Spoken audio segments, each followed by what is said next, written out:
Okay, finally back on the main channel, the Talking with Shami channel. It's been since probably the pre-SEC tournament podcast I did with Zach. I'm going to be making a little bit more college basketball content. We'll make a video leading up to the Final Four, kind of breaking down the two matchups in a potential championship game. But lately I've been posting a lot on the wrestling channel. Actually, I'll leave a link in the description if you're a wrestling fan.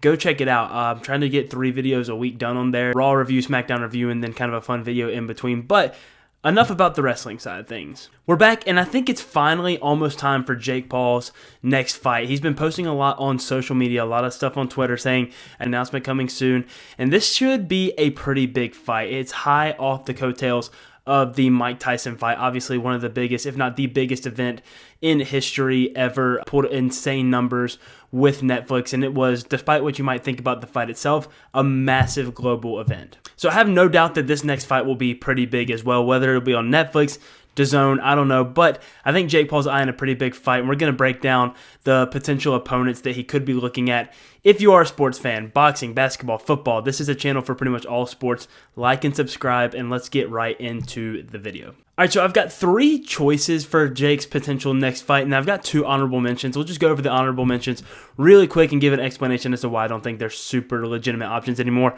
Number 1 is Tank Davis. So I think this fight actually was a high chance of happening next, but I think those plans kind of got derailed a little bit when Tank Davis drew with Lamont Roach in their fight. I think that instantly, obviously, when he drew, he's going to want to try to get that win, but it seemed like on the press conference after, Tank had someone in mind to call out. They said, I forgot who the first name was. He was like, no, not that person. Then they said, was it going to be Jake Paul? And he went silent. He just said, not going to answer that, which leads me to believe that Tank was going to call out Jake Paul if he did win his fight against Lamont Roach. And Jake Paul was actually in attendance, which if you guys are not familiar with Jake, he doesn't really go to boxing events outside of his own promotions or maybe like a Misfits event that Logan's fighting on.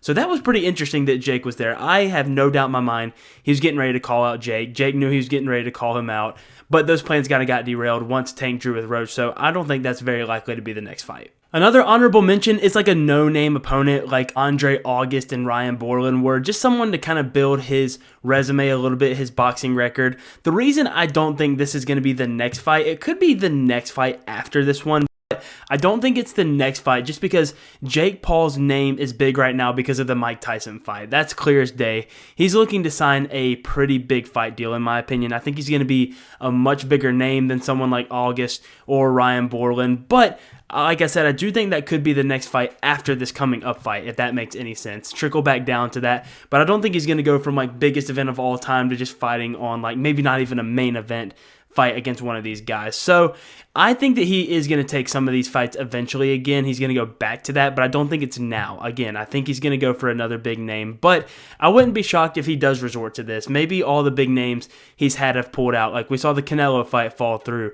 We've seen the Tank fight fall through. So maybe eventually he's just going to get to where he ends up having to take one of these fights, and I wouldn't be mad at it. I kind of like these fights. As much as people think, oh, they're trash cans, whatever. Andre August was 10-1. Ryan Borland was 17-2. Like let's not act like those aren't terrible boxing records, and that other pro boxers, when they are trying to build their resume, have done the exact same thing, if not having worse records with those opponents. So I wouldn't be mad at it, but I just don't think that's next. All right, let's get into the 3 options. Number 1, I cannot believe I'm saying this. It baffles me that this name actually came out of Jake Paul's mouth for a potential fight.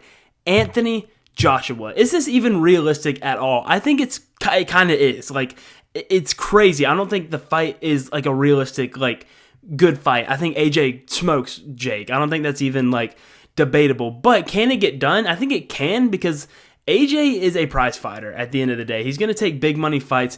Is he really looking to climb back the ranks to being the heavyweight champion? I don't know. We'll see. I think if he took this fight with Jake Paul, I think that'd be pretty telling about what he thinks. But by the way Jake Paul was talking on his podcast saying he would beat AJ, AJ's stiff and he has no chin, he thinks he can win this fight. Clearly. It's more believable now that Jake Paul did fight Mike Tyson at heavyweight, and to me, he didn't look like too big for heavyweight. I mean, I think if he wants a world championship, cruiserweight is going to be his weight to do it, But he weighed in at 227 against Mike Tyson, something like that, and he was thick, but he wasn't fat necessarily. It didn't look like he was forcing himself to get there. I think he just didn't cut weight, and he was just his natural build. So he could very much weigh in at that 220 to 230 range. As much as people think that's too small for heavyweight, Deontay Wilder weighed in at 212 pounds for the very first Tyson Fury fight. So people have gotten lower for heavyweight, and obviously AJ can't cut to cruiserweight. So I don't think this is going to be the next fight, but the way Jake's talking about it, and we know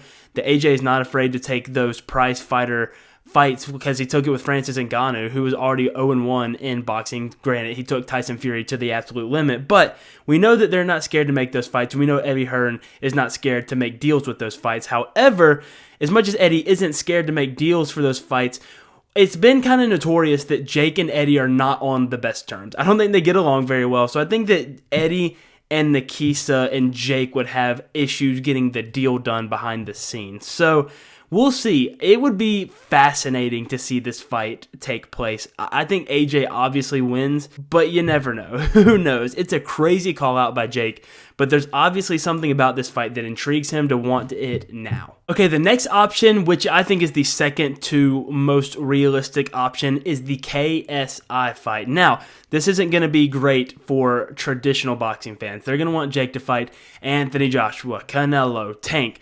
But if you're an old school YouTube boxing fan like I am a little bit, this fight has to happen. The story behind it, the hatred, the buildup. You can remember February 3rd, 2018, KSI calls out the pause. Jake was the first name out of his mouth.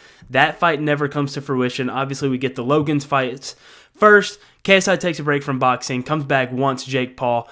Meanwhile, Jake's been building up his boxing career. These two are just like, I think they're destined to fight at some point. Jake has openly admitted that the only reason he still wants that KSI fight is because KSI beat his brother Logan. And knowing how Jake operates, that is not going to leave his mind. It's just not.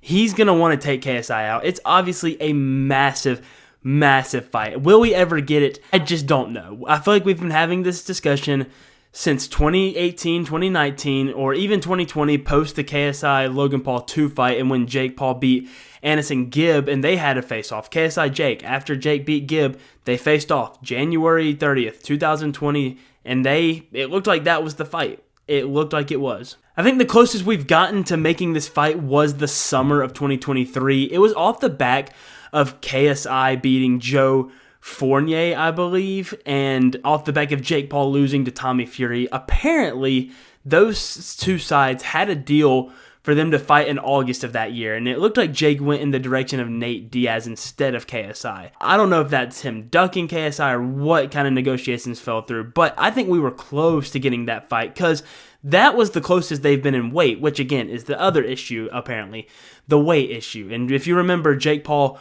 weighed in at 185 for Nate Diaz and 183 for Tommy Fury, and around that time is when KSI was weighing about 180. They were close in weight, and ever since then, they've just been getting further and further because Jake Paul just keeps bulking back up, 190, 195, eventually getting to where he's fighting at 200 and pretty much capping out the cruiserweight limit. So I think the weight is the big issue, but if you notice a little bit, on the lead up to this canceled Dylan Dennis fight that KSI has, he's gotten a little bit bigger. And he's openly said in interviews that if I want this Jake Paul fight, I'm clearly going to have to put on weight and chase him and basically put him in checkmate. Like, look, we're giving you everything you want. We'll give you the 8 rounds. I'll come up to 200 pounds. What now? And if KSI does that, fair play, because that is a ballsy play. But I don't know. Jake has openly admitted that he would not cut to 185 for a KSI fight because he doesn't see it as something on the same level as a Canelo and a Gervonta Tank Davis fight, which I kind of understand. But these two need to fight. They have to. Whether it's next or whether it's ever, it has to happen. But I don't know. If these two can come to an agreement on the weight, and if KSI can get over this sickness that he has, which apparently forced him to postpone the Dylan Dennis fight, which again doesn't make it very likely that these two fight next. But if they can get over that, KSI can fight Dylan. Maybe Jake waits a little bit. Maybe we get the fight. Who knows? Summer, like August, maybe going into the fall, we get the fight finally. The last option, and the option that I think is most likely to happen, the Tommy Fury rematch. And this is the most intriguing fight. As much as I think the KSI fight has the biggest story, the biggest build-up, in terms of how the pure fight goes, I'm very intrigued by this one. The fight the first time was kind of close, kind of not. It was clearly a Tommy win, but Jake held his own in a way that I don't think many people thought he was going to. And if you ask me who's gotten better since that fight, I think it's Jake. I think Jake's taken more fights, taken harder fights, and I think he's definitely gotten better since that fight. Lately, these two have been going back and forth on Twitter with a little bit of a money issue. Tommy wants a ton of money for this fight. He's not worth it for the love of everything. Tommy Fury is not a 8-figure fighter. He's just not. I don't know why he thinks he is. He's not. The only reason he's popular is because Jake hand chose him to come and fight him. Apparently, Tommy was going to be the first option for the Netflix fight. And I think the reason that fight might have fallen through is because of Tommy's issues getting to the U.S. Obviously, that's still an issue. Tyson has been accused of being associated with some Irish mob, I believe. And by proxy of being Tyson's brother, I think Tommy is kind of slung into that, even though he's probably has nothing to really do with it. He's not allowed to travel to America. All his fights have to be in the UK or somewhere else in the world. Hence why their first fight was in Saudi Arabia. But after Tommy turning down $6 million, Jake offered him $3 million and was like, look, take it or leave it, $3 million plus the backside pay-per-view money. You'd be insane to not take this. And I kind of agree. But Tommy was like, look, that's less than what I got the first time, which I don't know if that's true. I heard that $2.5 million was the deal for the first fight, but maybe I'm wrong. I don't know why Tommy wouldn't take this $3 million offer. Again, maybe Jake's trying to offer it in the U.S. Maybe he thinks Tommy can get to the U.S. without taking Tyson and John Fury, which again, who knows? Maybe that is the case. I don't know how likely Jake is to go to the UK or Saudi again or Dubai for another fight. I really think he wants his fights to be in America, and fair play. Maybe he does, but I think that holds this fight up a little bit. But if they can agree on money a little bit, or if at least Jake can maybe budge on the location a little bit, I just, this fight makes the most sense in the world to me. It's a very competitive fight. It's two big names. There's story, there's history.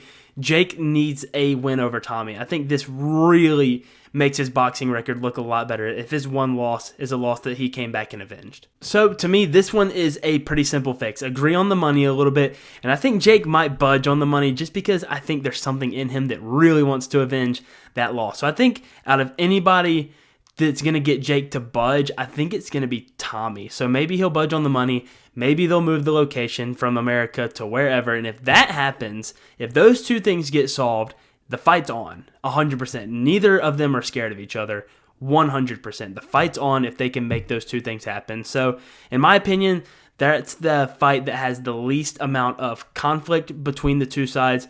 They've proven they can get fights done before. John Fury's proven he's fine to work with Nikisa Badarian and Jake. I think this is the next fight. I think that the money gets sorted. I think they figure out a location, or they at least figure out Tommy getting to America, and I think the fight's on after that. But I could be totally wrong. There might be someone that wasn't even mentioned on this list that Jake's looking to fight. I don't know. I'm excited. It's been a while since Jake's fought. I think he's looking for a summer fight in that June, July, August area, but who's it going to be? We'll find out soon. Until then, I'll see you guys on the next video. Take care.